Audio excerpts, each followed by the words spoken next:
लागी हमारा हरदी सोना सुनाया तवार के।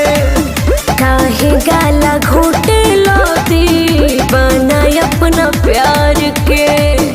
होई जइबू अखिया के हमारा तू सपना पूछी हाँ जानी की कहाँ जाइबो।